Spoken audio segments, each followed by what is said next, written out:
Hello future nursing officer, welcome back to my channel and many many many congratulation, क्योंकि NORCET 9 का application form release हो गया है and आप इसका जो फिलिंग है वो स्टार्ट हो गया है। सो मैं मेनली आपको एक क्वेश्चन जो बहुत सबके माइंड में आता है कि जो हमारा रजिस्ट्रेशन है ना, जो रजिस्ट्रेशन है वो स्टेट का होना चाहिए, आईएनसी होना चाहिए, बहुत डाउटफुल है। तो मैं आज वो आपको क्लियर करने वाली हूँ। एंड बहुत सारे लोगों का ये भी डाउट है कि मैं 4th ईयर मेरा कंप्लीट हो गया है, हमने जो है वो रजिस्ट्रेशन नंबर के लिए हमने अप्लाई कर दिया है, बट वो आया नहीं है, तो क्या मैं फॉर्म फिल कर सकती हूँ या नहीं कर सकती हूँ। ये दो मेन क्वेश्चंस मैं बताने वाली हूँ। सो उससे पहले देखो, मतलब सिंपल कि क्या क्या डॉक्यूमेंट्स आपको नीड है, मेनली मैं आपको डॉक्यूमेंट्स बताने वाली हूँ, ठीक है, कैसे फॉर्म फिल करना है, ये सब कुछ सबको पता है।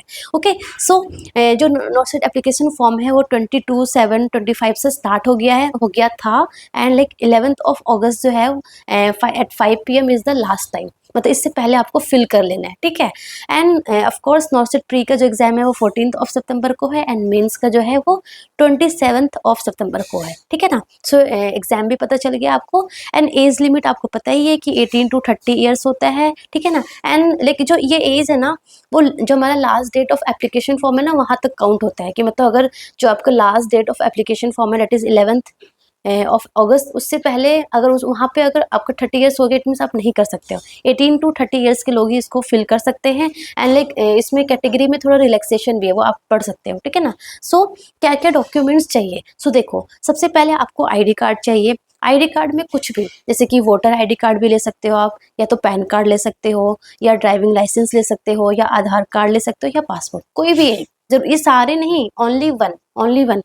ये आईडी कार्ड जो है वो हमें अपलोड नहीं करने होते हैं, हमें जस्ट नंबर, जब आप रजिस्ट्रेशन करोगे ना तो आपको वो बोलेंगे कि आईडी कार्ड का नंबर लो, तो आप आधार कार्ड का या ड्राइविंग लाइसेंस का या फिर पैन कार्ड का या फिर वोटर आईडी कार्ड का नंबर लिख सकते हो, ठीक है ना। So during filling of form, during registration, आपको आईडी कार्ड का नंबर चाहिए होगा। आपको ये डॉक्यूमेंट अपलोड नहीं करने हैं, जस्ट आपको नंबर चाहिए होंगे, ठीक है ना। देन दूसरा है आपको कैटेगरी सर्टिफिकेट होना चाहिए। सो कैटेगरी सर्टिफिकेट होना चाहिए। And third is education degree. Education degree मतलब कि अगर आपने बीएससी ऑनर्स नर्सिंग की है, बीएससी ऑनर्स नर्सिंग की है, या फिर आपने जीएनएम किया है, जो भी किया है, या फिर आपने एमएससी जो भी किया है, सो आपको मेनली बीएससी नर्सिंग या फिर जीएनएम कर रखा है। सो आपको जब आप फॉर्म फिल करोगे ना, तो फॉर्म में आपको लिखना होगा कि क्वालिफाइंग एग्जाम क्या है आपका, बीएससी है, जीएनएम है, क्या है। देन इंस्टीट्यूट नेम, कहाँ से आपने किया है, कौन सा आपका इंस्टीट्यूट था, आपका क्या यूनिवर्सिटी का क्या नेम था। एंड डेट ऑफ पासिंग, कब आपने बीएससी ऑनर्स कब आपने पास कर लिया है, या अपने जीएनएम कब आपने पास कर लिया है। सो ये आपको फिल करने होते हैं ड्यूरिंग जब आप एग्जाम, जब आप फॉर्म फिल करते हो ना, तो ये आपको फिल करने होंगे। मतलब कि सर्टिफिकेट अभी नहीं देखेंगे, सर्टिफिकेट मिली आपका जब सिलेक्शन हो जाएगा, जब आप डॉक्यूमेंट वेरिफिकेशन के लिए जाओगे ना, तब आपको ये सारे डॉक्यूमेंट्स मांगेंगे। अभी आपको सिर्फ एजुकेशन डिग्री में ये सारा फिल करना होगा कि एग्जाम, क्वालिफाइंग एग्जाम कौन सा किया आपने, आपका इंस्टीट्यूट का क्या नेम था, आपका यूनिवर्सिटी का क्या नेम था, एंड डेट ऑफ पासिंग, कब आपने जो ये 4th ईयर या फिर जीएनएम कब आपने पास कर लिया है, ठीक है ना। उसके बाद रजिस्ट्रेशन डिटेल्स आएंगी। रजिस्ट्रेशन डिटेल्स में ना उसमें आता है कि जो रजिस्टर्ड है एज नर्स एंड मिडवाइफ कैसा है वो पूछते हैं। देन दूसरे कॉलम में होता है कि रजिस्ट्रेशन नंबर लिखना होता है। एंड थर्ड जो कॉलम होता है उसमें लिखना होता है कि state name of nursing counselling, कौन सा स्टेट है, दिल्ली है, राजस्थान है, हरियाणा है, कौन सा है। And issue date of registration, मतलब कि जो आपका जो रजिस्ट्रेशन जो सर्टिफिकेट आया है, डेट मतलब कब इशू हुआ है ना। सो वो डेट लिखना होता है। ओके, सो जो वो रजिस्टर्ड है ना, वो इंडियन नर्सिंग काउंसिल या फिर स्टेट नर्सिंग काउंसिल, कोई भी चलेगा। अगर आपका आईएनसी एफिलिएटेड है आपका जो कॉलेज, एंड आपको जो आपको रजिस्ट्रेशन नंबर मिला है ना, जो सर्टिफिकेट है ना, अगर वो स्टेट नर्सिंग काउंसिल का है तो भी चलेगा, एंड अगर आईएनसी है तो भी चलेगा। ऐसा नहीं है कि आपका हरियाणा से वो रजिस्टर है तो ऐसा नहीं है कि नहीं चलेगा, ऐसा बिल्कुल नहीं है। स्टेट का भी चलेगा और आईएनसी का भी चलेगा। कीप इन माइंड, स्टेट का भी चलेगा और आईएनसी का भी चलेगा। हरियाणा का तो चलेगा बस, एंड अगर आईएनसी का है तो भी चलेगा, ठीक है ना। सो द नेक्स्ट थिंग कि कुछ लोग ये बोल रहे हैं कि मेरे पास अभी तक रजिस्ट्रेशन नंबर नहीं आया है, एंड मे बी कि फॉर्म का डेट जो है वो खत्म हो सकता है ना। एंड जब फॉर्म का डेट एप्लीकेशन फॉर्म का डेट खत्म हो जाएगा उसके बाद आएगा, तो मतलब मैं तो एग्जाम दे ही नहीं पाऊंगी, क्योंकि मैं फॉर्म ही फिल नहीं किया, तो मेरा 6 मंथ वेस्ट हो जाएगा। सो देखो, मैं बता रही हूँ आपको, आप क्या कर सकते हो, आप रजिस्ट्रेशन नंबर की जगह ना कुछ भी रैंडम नंबर डाल दो, क्योंकि यहाँ पे वो आपका वो सर्टिफिकेट अपलोड करने के लिए नहीं बोलते हैं, जस्ट वो कॉलम होते हैं वो फिल करने होते हैं। सो आप रजिस्ट्रेशन नंबर में कुछ भी नंबर आप रैंडम नंबर डाल सकते हो। देन क्वेश्चन है कि वो कुछ लोग ये पूछ रहे हैं कि कितना नंबर डालेंगे, लाइक एक पर्टिकुलर नंबर होता है ना हमारा रजिस्ट्रेशन नंबर का, जो जैसे दिल्ली हो गया, दिल्ली का क्या है 5 नंबर का डिजिट का होता है, 5 नंबर का होता है, राजस्थान में आई थिंक 6 नंबर का होता है। सो ऐसे like state to state vary करता है, 5 to 9 के बीच में से वेरी करता है। सो आप जिस भी स्टेट के हो ना, तो आप अपने फ्रेंड्स कॉलीग से पूछ लो कि कितने मार्क्स कितने नंबर का है ये हमारा जो रजिस्ट्रेशन नंबर, उतना नंबर आप रैंडम फिल कर दो, ठीक है, रैंडम फिल कर दो एंड कुछ भी डेट डाल दो। देखो मैं ये एकदम क्लियरली बोल देती हूँ कि आप फॉर्म फिल कर सकते हैं, फॉर्म आप कुछ भी रैंडम नंबर डाल के फिल कर दो, ठीक है ना। But but the thing is कि जब आप डीवी के लिए आओगे, जब आपका सिलेक्शन हो जाएगा, मतलब आप एग्जाम तो दे लोगे, आप एग्जाम दे सकते हैं, बट जब आप डीवी के लिए आओगे, डॉक्यूमेंट वेरिफिकेशन के लिए आओगे ना, तब आपको आपके पास तब तक होना चाहिए, आपका आपका जो रजिस्ट्रेशन नंबर है, जो आपका सर्टिफिकेट मिलेगा, तब तक आपके पास होना चाहिए, है ना। आई एम सेइंग अगेन कि अभी आप कुछ भी रैंडम नंबर डालकर कर सकते हो, भर सकते हो फॉर्म, एग्जाम दे सकते हो, but during DV, during document verification, आपके पास आपके हाथों में ये डॉक्यूमेंट होना चाहिए, ठीक है ना। उसके बाद एक्सपीरियंस डिटेल्स, ये उनके लिए है जो लोग जीएनएम, जिन्होंने जीएनएम कर रखा है ना, जिन्होंने जीएनएम कर रखा है, उनको क्या चाहिए, 2 इयर्स का एक्सपीरियंस चाहिए, ठीक है ना। देन क्वेश्चन कि 2 इयर्स का एक्सपीरियंस कहाँ, कहीं कोई छोटे मोटे क्लिनिक्स पे, नो, 2 इयर्स का एक्सपीरियंस चाहिए इन 50 बेडेड हॉस्पिटल, जहाँ जिस भी हॉस्पिटल में भी आपने एक्सपीरियंस लिया है, वहाँ पे एटलीस्ट 50 बेडेड हॉस्पिटल होना चाहिए, वहाँ पे आपका 2 साल का एक्सपीरियंस होना चाहिए।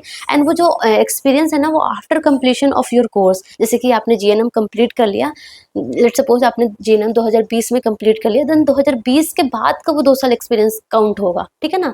21-22 में आपने किया, देन वो आपका 21-22 वाला काउंट हो जाएगा, ठीक है। सो जीएनएम के बाद 2 साल का एक्सपीरियंस होना चाहिए इन 50 बेडेड हॉस्पिटल, ठीक है ना। सो एक्सपीरियंस में डिटेल्स लेते हैं, वो लाइक ऑर्गेनाइजेशन नेम पूछते हैं कि कहाँ पे आपने गया, वो हॉस्पिटल का नेम पूछते हैं, वो कितने नंबर ऑफ बेडेड था, करेंटली वर्किंग और नॉट वर्किंग, ये सारा लाइक कॉलम होता है, वो फिल करना होता है, ठीक है ना। उसके बाद जो हमें अपलोड करने होते हैं ना डॉक्यूमेंट, वो अब आया। ये सब मैंने बताया कि लाइक कॉलम्स होते हैं, यू नो कि कॉलम्स होते हैं, वो फिल करना होता है, हमें वो फिल करना होता है, बट डॉक्यूमेंट एक्चुअल में डॉक्यूमेंट कौन कौन से अपलोड करने होते हैं। So first of all NOC, NOC सबको नहीं, एनओसी जो लोग जिन्होंने जीएनएम किया है एंड जो लोग करेंटली वर्किंग है, मतलब जो लोग करेंटली वर्किंग है, जिन्होंने जीएनएम नहीं भी किया, लाइक जो बीएससी ऑनर्स नर्सिंग करके भी कुछ लोग प्राइवेट हॉस्पिटल ज्वाइन करते हैं ना, सो जो वर्किंग है as a nursing officer in some hospital, so उनको चाहिए एनओसी। एनओसी मतलब कि नो ऑब्जेक्शन सर्टिफिकेट, है ना, जो वर्किंग है उनके लिए, वो उनको अपलोड करना है, प्लस कैटेगरी सर्टिफिकेट, आपका जो भी कैटेगरी है, either like SC ST OBC EWS जो भी है, वो आपको अपलोड करना है, कैटेगरी सर्टिफिकेट आपको अपलोड करनी है। अगर आप पीडब्ल्यूबीडी कैटेगरी में आते हैं तो वो भी सर्टिफिकेट आपको अपलोड करनी है प्रॉपर। एंड आपके पास एक पासपोर्ट फोटो होना चाहिए जिसमें वाइट कलर का बैकग्राउंड हो, ठीक है ना। सो पासपोर्ट फोटो होना चाहिए, सिग्नेचर होना चाहिए एंड लेफ्ट थंब इम्प्रेशन होना चाहिए। So this is the only documents you need for uploading. आई बस समझ में। सो अपलोडिंग के टाइम आपको लाइक कोई भी मार्कशीट नहीं अपलोड करना है, कोई भी आपको लाइक रजिस्ट्रेशन जो सर्टिफिकेट होता है वो नहीं अपलोड करना है, ये सब अपलोड नहीं करना है। अपलोड आपको only NOC, category certificate, PWBD certificate, passport, signature, left thumb impression करना है, ठीक है ना। सो अगेन मैं यही कह रही हूँ कि रजिस्ट्रेशन डिटेल्स में आप लाइक कर सकते हो, कुछ भी रैंडम नंबर डाल के एग्जाम दे सकते हो, बट डीवी के टाइम आपके पास प्रॉपर अच्छे से होना चाहिए, ठीक है ना। सो ये रही। But and one more important thing कि अब तो इतना करीब आ गया भाई, एम्स कह रही हूँ सॉरी, अब तो इतना करीब आ गया आपका नॉर्सेट का एग्जाम, मतलब इट्स लाइक सितंबर में आने वाला है ना। सो अब आपको लाइक पूरा full full full full focus होके आपको अपना स्टडी अच्छे से करना है।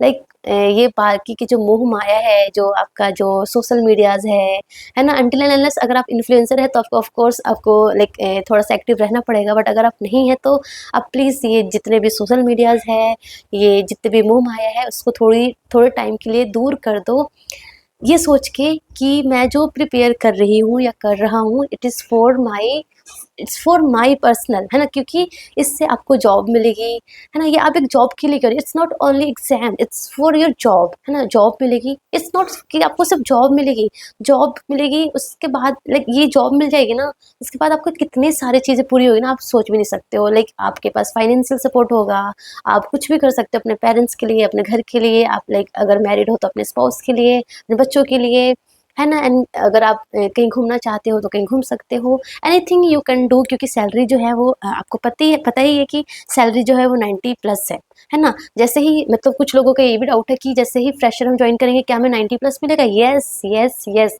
जैसे ही आप एज अ फ्रेशर ज्वाइन करोगे आपको सैलरी मिलेगी 90 प्लस ही।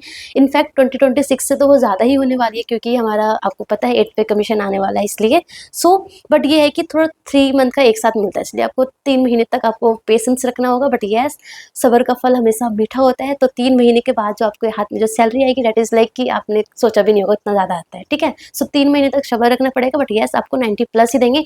एक-एक डे का देंगे। आप लाइक आपने जैसे कि जैन 28 को ज्वाइन किया है ना, सो 28, 29, 30, 31 4 डेज हुआ ना, देन फेब होगा, तो 4 डेज का आपको काउंट करके देंगे, एक दिन का भी वो मिस नहीं करेंगे, ठीक है ना। एम्स ना एक दिन की भी सैलरी मिस नहीं करता है, सो ये बात ध्यान में रखो। एक एक दिन का, एक एक टाइम का आपको जोड़ के देंगे, ठीक है। Then coming to the test series, क्योंकि टेस्ट सीरीज ज्वाइन करना बहुत ज़रूरी है, क्योंकि जितना ज़्यादा आप एमसीक्यू प्रैक्टिस करोगे उतने ज़्यादा ही आपको एक कॉन्फिडेंस आएगा और एग्जाम में गलती होने के चांसेस कम होगा, ठीक है ना। सो टेस्ट सीरीज ज्वाइन करना है। क्वेश्चन है कि टेस्ट सीरीज कौन सा ज्वाइन करना, बहुत सारे टेस्ट सीरीज है। जो आपने ज्वाइन कर रखा है देन वेल एंड गुड, ऐसा नहीं कि चेंज करना है, जो कर रखा है दैट्स वेल एंड गुड।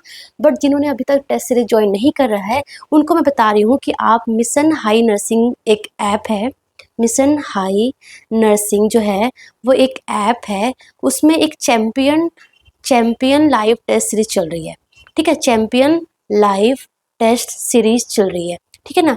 क्यों मैंने ये टेस्ट सीरीज आपको बोला है, क्योंकि ना इसमें ना 2 फायदे हैं। फर्स्ट ऑफ ऑल क्या है कि इसमें ना वो एक तो लाइक जो हमारा चैप्टर वाइज जो होता है ना, चैप्टर वाइज वो लाइक टेस्ट होते हैं, प्लस उसके साथ साथ वो ना लाइक जो हमारे इंस्टीट्यूट होते हैं ना, जैसे डिफरेंट, जैसे कि अभी सीआरई का एग्जाम होने वाला है ना, नॉर्सेट का एग्जाम होने वाला है, फिर केजीएमयू का आता है, एसजीपीजीआई का आता है, लेकिन ऐसे एग्जाम आते ही रहते हैं हर एक महीने, हर एक 15 दिन में। सो ऐसा नहीं कि आप लाइक अभी आपने नॉर्सेट के लिए एक टेस्ट सीरीज लिया, फिर दूसरे कल को केजीएमयू का एग्जाम होने वाला तो उसके लिए अलग टेस्ट सीरीज ले रहे हो, सो नहीं ना।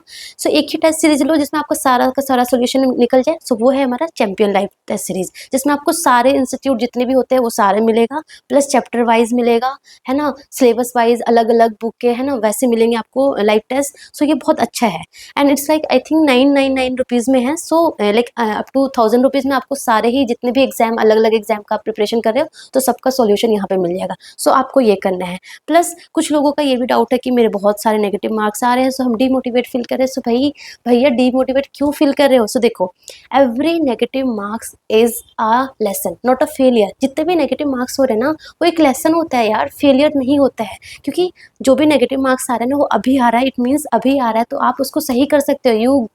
You have a chance to like जो भी गलती हो रही है उसको करेक्ट करने का अभी चांस है ना। मतलब एग्जाम से पहले पहले आप बहुत सारे एमसीक्यू सॉल्व करो, बहुत सारा टेस्ट दो, ताकि जितना जितना गलती की पॉसिबिलिटीज है ना वो अभी हो जाएगा, अभी हो जाएगा। बट यस, मैंने क्या बोला, मैंने ये बोला कि every negative marks is a lesson not a failure. Lesson है तो लेसन का मतलब क्या, हमें सीखना है, मतलब जो गलती हुई है वहां से हमें सीखना है। जो गलती हुई है क्यों हुई है, मेरा कॉन्सेप्ट वीक की वजह से, मेरा सिली मिस्टेक्स की वजह से, या फिर मैं रिवीजन नहीं करी उसकी वजह से। तो जो भी गलती है ना, जो भी है उससे सीखो आप और उसको सुधारो, सो डेट एग्जाम डे के दिन आपका कम से कम नेगेटिव मार्क्स हो एंड यस फिर आपका सिलेक्शन हो जाए एंड आप एम्स में एज ए नर्सिंग ऑफिसर आपकी जॉब लग जाए। आई ओनली वॉन्ट कि आप जितने भी लोग मेरे को देख रहे हैं सबका सिलेक्शन हो जाए, सबकी जो भी लाइक डिज़ायर है जिस भी एम्स में काम करने का, like either it's like AIIMS new Delhi और वट एवर एम्स, या फिर कोई भी सेंट्रल गवर्नमेंट हॉस्पिटल एक सफदरजंग जो भी है, सो उनकी जॉब लग जाए। That's all I want. So बस लगे रहो लगे रहो लगे रहो लगे रहो, अच्छे से पढ़ते रहो।